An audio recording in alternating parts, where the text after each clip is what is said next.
हाँ बच्चों, नमस्कार।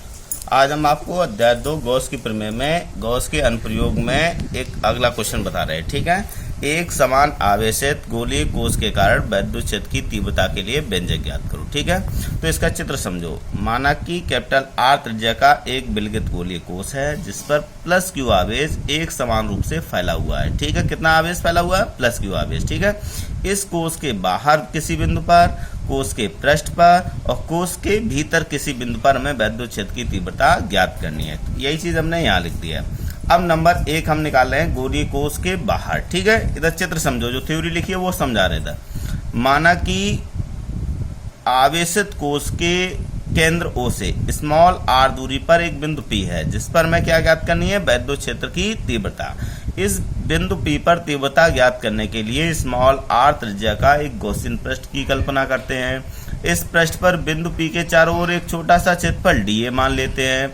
इस पर तीव्रता कितनी हो गई? E वेक्टर हो गई। तो इस छोटे से क्षेत्रफल से गुजरने वाला हमारा वैद्युत फ्लक्स क्या हो जाएगा? d फाई E बराबर vector E dot vector dA। यहाँ फॉर्मूला लग गया E dA cos थीटा। ठीक है, अब चित्र में देखो, यहाँ पर दोनों की दिशाएं समान हैं तो थीटा का मान कितना होता है? 0। तो आपको हमने बताया था थीटा इक्वल टू 0, तो cos 0 का मान कितना होगा? 1 होगा। ठीक है, अब d phi E equal to क्या हो जाएगा? E into dA। ठीक है, तो ये छोटे से पृष्ठ के कारण हो गया। अब ये छोटे से पृष्ठ के कारण हो गया। अब हम निकालेंगे संपूर्ण गॉसियन पृष्ठ से। इधर देखो, संपूर्ण गॉसियन पृष्ठ से होकर गुजरने वाला वैद्युत flux surface integral d phi E बराबर E सरफेस इंटीग्रल dA। ठीक है, तो फाई E इक्वल टू हो गया E इंटू A।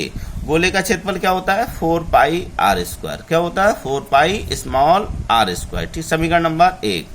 अब गॉस की प्रमेय से देखो, तो बंद पृष्ठ से गुजरने वाला वैद्युत फ्लक्स क्या है? Phi E equal to Q upon epsilon 0। ठीक है, तो यदि आवेशित कोश पर आवेश का पृष्ठ घनत्व कितना हो? सिग्मा हो, तो सिग्मा बराबर Q अपॉन A पता है, तो Q बराबर हो जाएगा सिग्मा A। अब देखो, आवेश किस पर फैला हुआ है?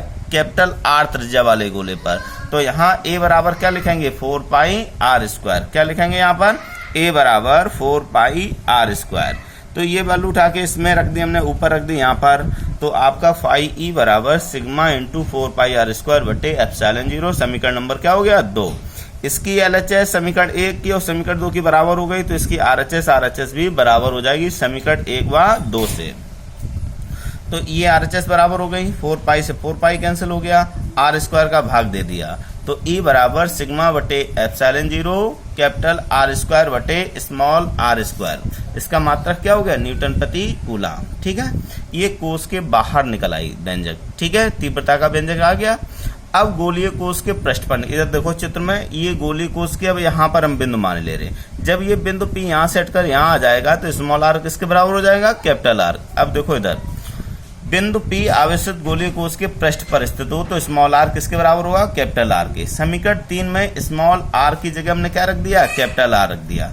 तो E बराबर सिग्मा बटे एप्सिलॉन 0 r स्क्वायर बटे r स्क्वायर, ये कैंसिल हो गया, तो E बराबर सिग्मा बटे एप्सिलॉन 0 न्यूटन प्रति कूलम।